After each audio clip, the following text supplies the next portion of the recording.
여러분 안녕하십니까? 여수 MBC 뉴스투데이입니다. 바다의 안전을 책임지는 여수해양경찰서는 전남 동부뿐만 아니라 경남 서부와 제주 인근 해역까지 관할합니다. 범위가 넓다 보니 고흥해경 신설이 필요하다는 요구가 나오기 시작했는데요. 지난해 행정안전부에서 무산됐지만 고흥군과 해경이 재도전에 나섰습니다. 보도에 김단비 기자입니다. 한쪽으로 기울어진 선박이 아슬하게 바다 위에 떠 있습니다. 지난 12일 고흥 지죽도 앞바다에서 낚시 조업 중이던 배가 암초에 걸린 겁니다. 하루 전에는 여수 적금도 인근에서 낚시 어선이 물이 얕은 바닥에 걸렸고 최근 남해에서도 30톤급 어선이 좌초됐습니다. 세 건 모두 여수해경 관할에서 발생한 사고입니다. 여수해경은 이곳 고흥을 포함해 여수시 면적의 25배에 달하는 광범위한 해역을 관할하고 있습니다. 경남 서부부터 전남 동부와 제주 인근 해역까지 12,000여 제곱킬로미터가 관할 대상입니다. 넓은 관할 해역만큼이나 치안 수요도 상당합니다. 여수해경의 응급 환자 이송과 관할 선박수, 해양 범죄 건수는 전국 평균보다 2배 이상 많습니다. 물에 잠긴 배들, 잠기려고 턱걸이하고 있는 배들, 그런 배들 빨리 좀 조치해주고 그런 군처럼 돌죠. 매일 한 2번씩 이상 도는 것 같던데. 이런 이유로 지리적으로 중간에 위치한 고흥에 해양경찰서를 신설해야 한다는 목소리가 나오고 있습니다. 고흥군은 해경이 신설될 경우 현장 대응 소요 시간을 최대 1시간 50분까지 단축할 수 있다는 입장입니다. 여수해경과 서해지방해양경찰청도 고흥해경 신설에 공감하면서 2023년 관련 논의가 급물살을 탔지만 행정안전부에서 부결됐습니다.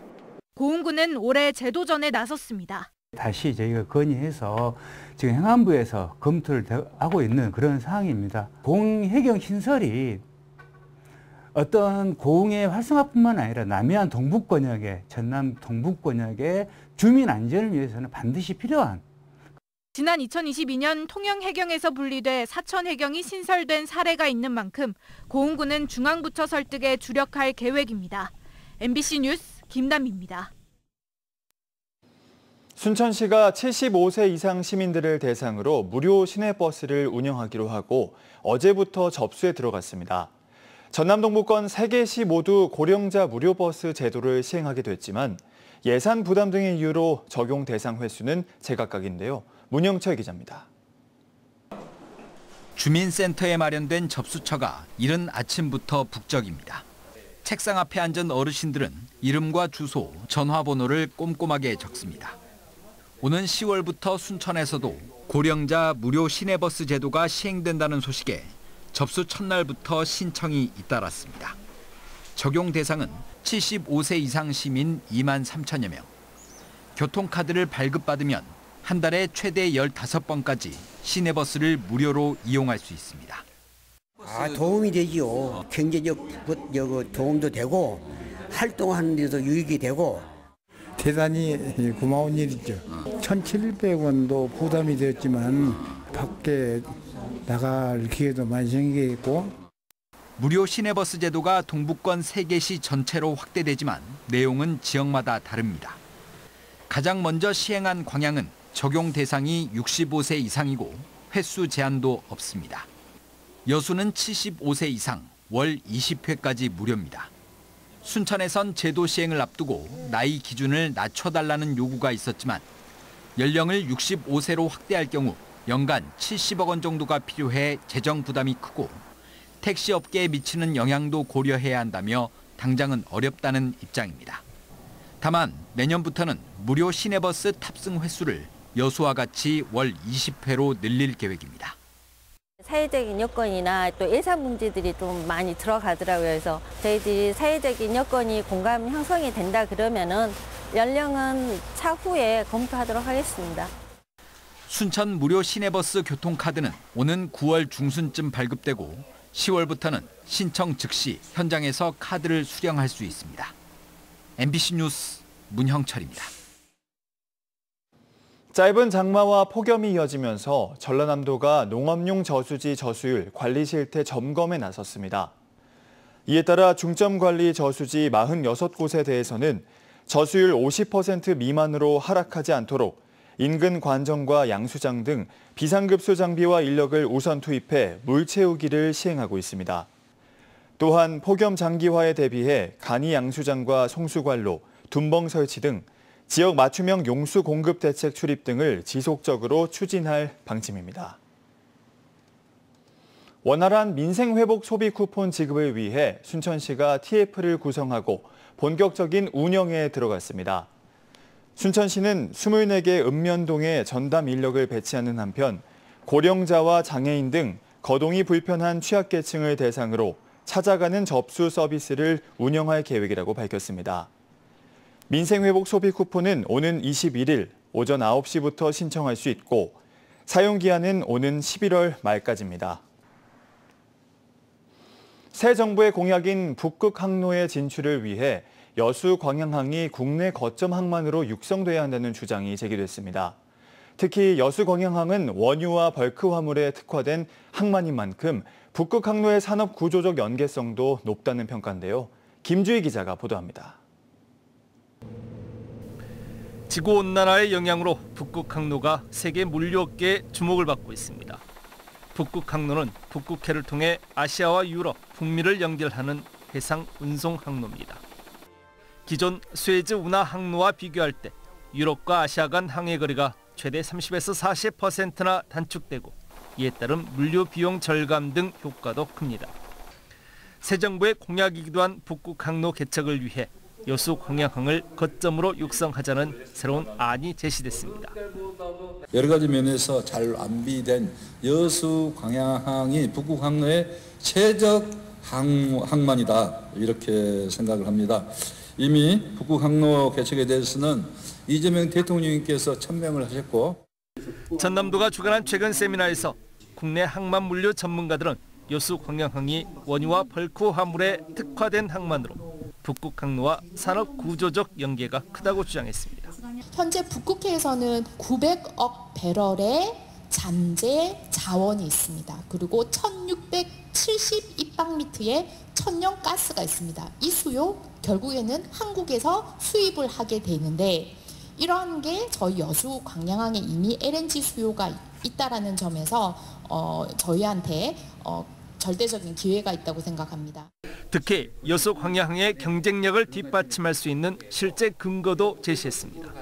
이미 그 광양항을 최종 종점으로 하는 북극항로 시범 운항 사례가 2013년도 지금부터 약 12년 전에 운항한 사례가 있었습니다. 그 당시에 사포 1부대에 현대글로비스에서 납사 원료를 싣고 오는 그런 운항 사례였고요. 여수 광양항이 북극 항로의 거점으로 자리매김하기 위해서는 관련 인프라의 구축도 시급합니다. 여수 광양항 LNG 해상 벙커링 특화 항만 조성, 에너지 자원 비축 유통을 위한 수출입 중개 기지와 구축 등을 국정과제에 포함시켜 조속히 추진해야 한다고 설명했습니다. 스마트 항만 MRO 인력 양성 교육센터 구축과 함께 광양항 전면 항로 증심 준설 등 사업도 속도감 있게 진행해야 합니다. 여수 광양항이 북극 항로 시대를 주도함으로써 새로운 도약의 발판을 성공적으로 만들어낼 수 있을지 지역사회의 기대감도 커지고 있습니다. MBC 뉴스 김주입니다. 여수 광양항 온라인 채용관 방문자 수가 2만 명을 넘어섰습니다. 여수 광양 항만공사는 광양상의와 협업해 운영하고 있는 온라인 채용관 YG 잡바다의 방문자 수가 올해 상반기 기준으로 2만 명을 달성했다고 밝혔습니다. 또한 채용관을 이용하는 154개 기업들의 채용 공고도 누적 1000여 건을 돌파하면서 채용 공고에 대해 만여 건 이상의 구직자 입사 지원이 접수됐다고 덧붙였습니다. 광주와 전남 지역의 소비와 건설 투자가 좀처럼 회복되지 않는 것으로 나타났습니다.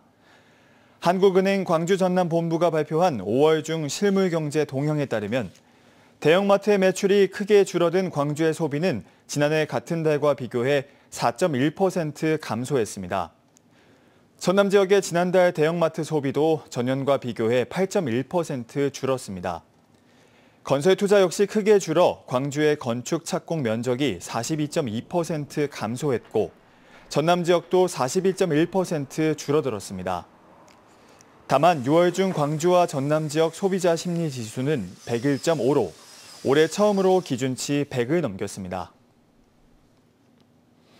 광복 80주년을 맞아 전남의 고등학생들이 역사의 상처를 마주하고 평화와 공생의 가치를 배우기 위한 긴 여정에 나섭니다.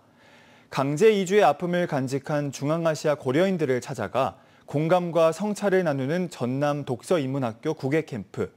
학생들의 출정식 현장에 서희령 기자가 다녀왔습니다. 울려 퍼지는 판소리 가락에 맞춰 학생들이 강강술래를 펼칩니다.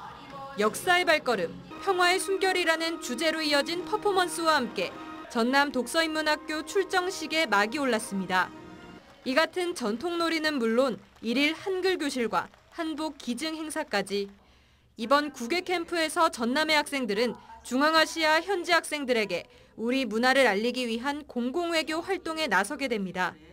거기 가서 가장 기대되는 활동은 거기 있는 현지인 고려인 친구들과 만나는 활동인데 그 친구들과 열심히 잘 놀고 문화교류를 하고 오겠습니다. 그리고 열심히 잘 제 꿈을 찾아서 오겠습니다. 또 강제이주의 역사를 실제로 겪은 고려인 동포들이 머무르는 아리랑 요양병원과 집단 농장 등을 찾아 그들의 고단했던 삶을 돌아볼 계획. 이렇게 평화와 공생의 의미를 되짚어보는 과정에서 진정한 나 자신을 찾고 세상을 보는 시야를 넓힐 예정입니다. 많이 힘들 거라고는 예상이 되지만 그래도 친구들과 함께 가는 거고 공동체가 함께 가는 것이기 때문에 잘 이겨낼 수 있을 거라고 예상이 됩니다. 이 밖에 만년설로 유명한 침블락에선 세계의 기후위기에 대해 탐구해보고 비비아는 모스크 등에선 이슬람 문화를 배우며 열린 마음과 존중을 익히게 됩니다. 책에서 배운 세계를 직접 두 발로 걸으며 확인하려 합니다. 우즈베키스탄과 카자흐스탄의 하늘 아래 우리는 질문하고 보고 듣고 기록할 것입니다. 잠시 아쉬운 작별 인사를 전하는 부모님들도 한 뼘 더 성장해올 아이들을 따뜻하게 안아주며 격려했습니다.